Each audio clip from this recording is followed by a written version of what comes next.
মা পাখিটা কীভাবে দেখো ওর বাচ্চাটাকে খাইয়ে দিচ্ছে। মা তো মাই হয়, সে পশু হোক পাখি হোক সবার ক্ষেত্রে কিন্তু একই রকম প্রযোজ্য। আর এখানে চলছে আমার রান্নার ট্রেনিং, মানে মার মর্নিং স্কুল শুরু হয়ে গেছে, তো আমারও রান্নার ট্রেনিং শুরু হয়ে গেছে। সকালে পড়াতে পড়াতে আলু সেদ্ধ ভাত করে নিয়েছি, আর এখানে পড়ানো হয়ে গেছে। তারপরে আমি এখানে ঢেঁড়সের তো সবজি বসিয়ে দিয়েছি।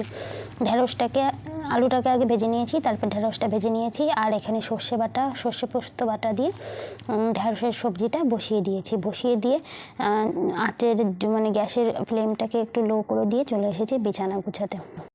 মার যখনই মর্নিং স্কুল হয় তখন রান্নাটা আমিই করি, কারণ মা একবার স্কুলে যাবে আবার এসে রান্না করবে বাড়িতে, তারও তো কষ্ট হয়, সেও তো মানুষ।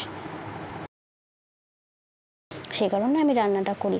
আর আমি যে রান্না করতে পছন্দ করি না বা চাই না সেটা কিন্তু না, আসলে হয় কি, আমি যখন প্রাইভেট পড়াই মা তখন রান্না করে, আমার প্রাইভেট পড়ানো শেষ আর মার রান্নাও কমপ্লিট, সে কারণে আর আসলে আমার রান্নাটা করা হয়ে ওঠে না আর কি। বিছানাটা গুছিয়ে নিয়েছি, আর এদিকে আমার ঢেঁড়সের সবজিটাও হয়ে গেছে, নামিয়ে নিয়েছি। হ্যালো এভরিওয়ান, কেমন আছো তোমরা সবাই? আশা করি তোমরা সবাই খুব ভালো আছো আর আমিও ভালো আছি। তো খুব গরম পড়েছিল, তো মার আবার মর্নিং স্কুল শুরু হয়ে গেছে। তো মা চলে গেছে 7টায় স্কুলে, মানে সকালবেলা মা গোপাল সেবা দিয়ে আর টাইম পায়নি কিছু করার, মানে আর কি এই করেছে যে গোপালের আগে চা খেত, এখন আর মা চা খায় না, আমিও খাই না চা। তো গোপালের যে পুজো দেয় যে আর কি দুধটা দিয়ে, সেটাই গরম করে মা আর আমি দুজনে মিলে খাই।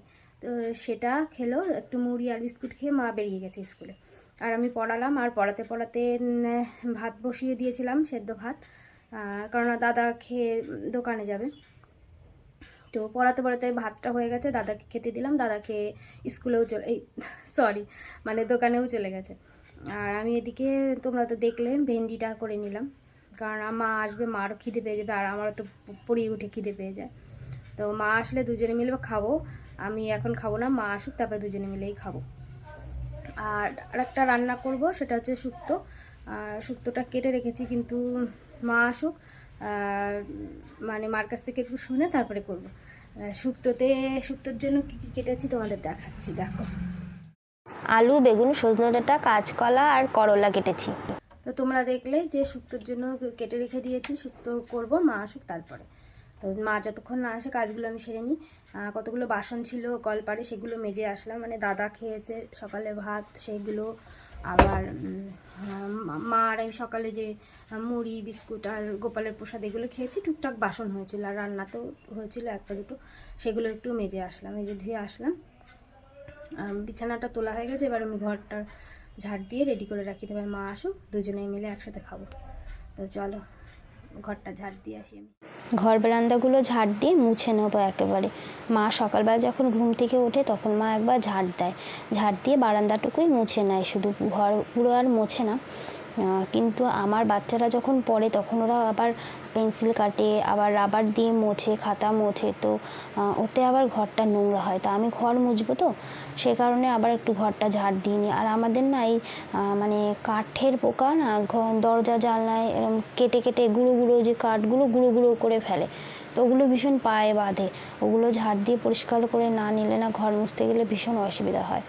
সে কারণে এখন ঘরটা ঝাড় দিয়ে নেব, নিয়ে একবারে মুছে নেব।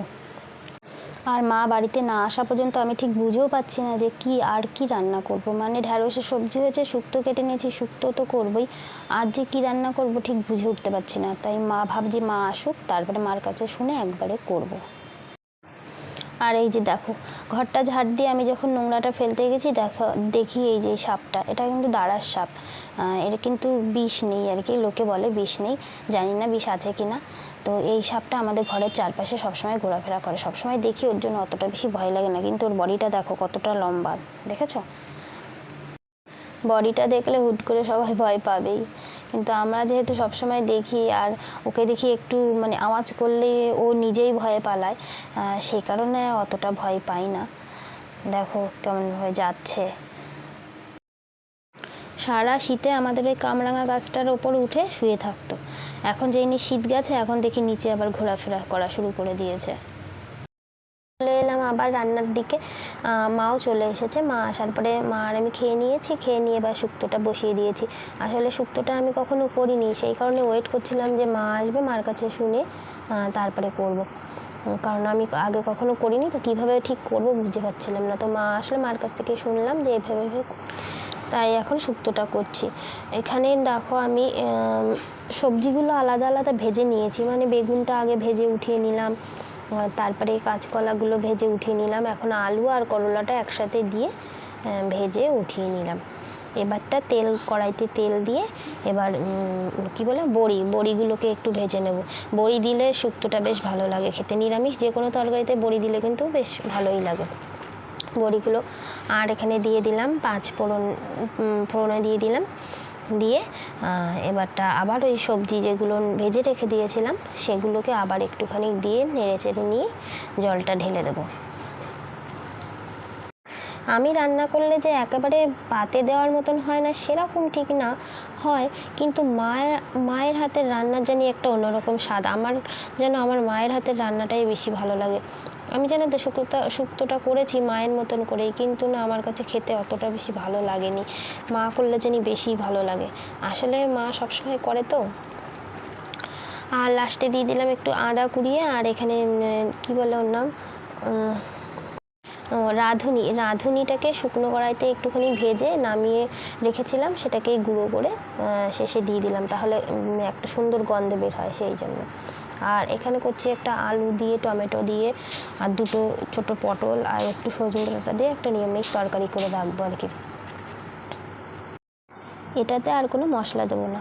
আর এখানে মা পুজো দিচ্ছে। মা স্কুল থেকে আসার পর আমি বললাম তুমি খেয়ে নাও, তোমার আর এদিকে আসা লাগবে না, আমি রান্নাটা করছি, তুমি তাহলে পুজোটা দিয়ে সারো।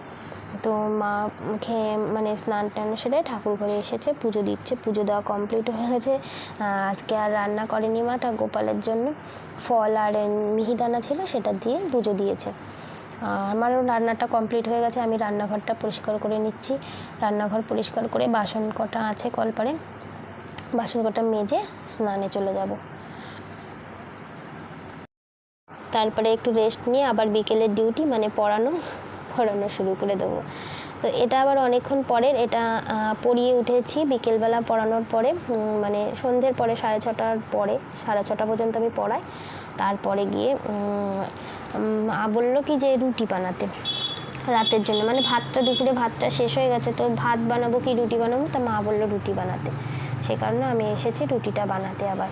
তো এখানে গরম জল করে নিয়েছি, গরম জল করে আটাটা মাখবো, তাহলে না রুটিগুলো বেশ নরম হয়।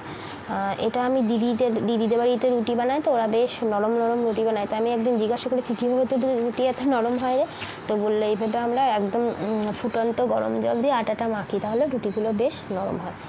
তো সেই টিপস নিয়েই আমি রুটিটা বানাচ্ছি। দেখো আমি কিন্তু রুটি অত ভালো গোল করতে পারি না, বেলতে পারি না আর কি, ওই কোনো রকম কাজ চালানোর মতন হয়ে যায় আর কি। এখন শুধু রুটিটা বানালেই হয়ে যাবে আর কি।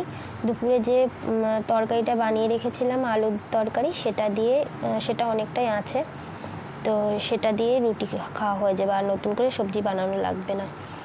আর আমি একটু ঝোলা গুড় দিয়ে রুটি খেতে পছন্দ করি, তো আমি একটু ঝোলা গুড় দিয়ে খাবো। একদিনকে দেখিয়েছিলাম না তোমাদের, বাড়ির থেকে খেজুরের গুড় রেখেছিলাম, ঝোলা যে খেজুরের গুড় যেটা হয়, সেটা আমার খুব ভালো লাগে খেতে।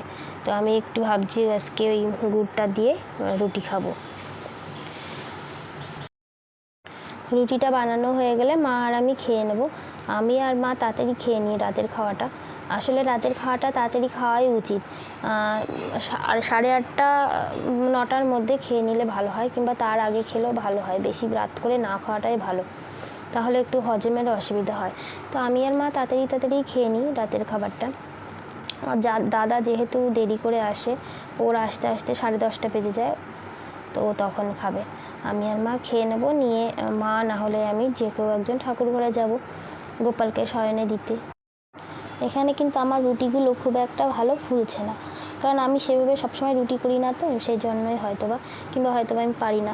কিন্তু আমি অনেককেই দেখেছি তাওয়াতে অল্প করে রুটিটা সেঁকে নেয়, তারপরে গ্যাসের ওপর সরাসরি রুটিটা যে এনে দেয়, রুটিটা একদম ফুলে বলের মতো গোল হয়ে যায়। কিন্তু এই যে রুটিটা সরাসরি গ্যাসের ওপর দিচ্ছে, তাতে যে শরীরের পক্ষে কতটা ক্ষতি হচ্ছে সেটা এখন বুঝতে না পারলেও পরবর্তীতে বোঝা যাবে। এইভাবে রুটি করলে কিন্তু শরীরের অনেকটাই ক্ষতি হয়, কারণ যে এলপিজি গ্যাসটা আমরা রান্নার জন্য ব্যবহার করি সেটা কিন্তু সরাসরি যদি খাবারে লাগে সেটা পেটে গেলে সত্যিই ক্ষতি। তো রুটি না ফুললেও এইভাবে করাটা ঠিক না। তো সেটা আমার সম্পূর্ণ নিজস্ব মতামত। তো আমার রুটিটা কমপ্লিট হয়ে গেছে আর খাওয়াও কমপ্লিট হয়ে গেছে। এবার রাতে ক্রিমটা মেখে নেব। তো আজকের ব্লগটা এই পর্যন্তই বন্ধুরা। তোমাদের কার কেমন লাগলো তোমরা কমেন্টে আমাকে অবশ্যই জানাবে, আর যদি ভালো লাগে তাহলে একটু লাইক শেয়ার করবে। ভালো থেকো, সুস্থ থেকো।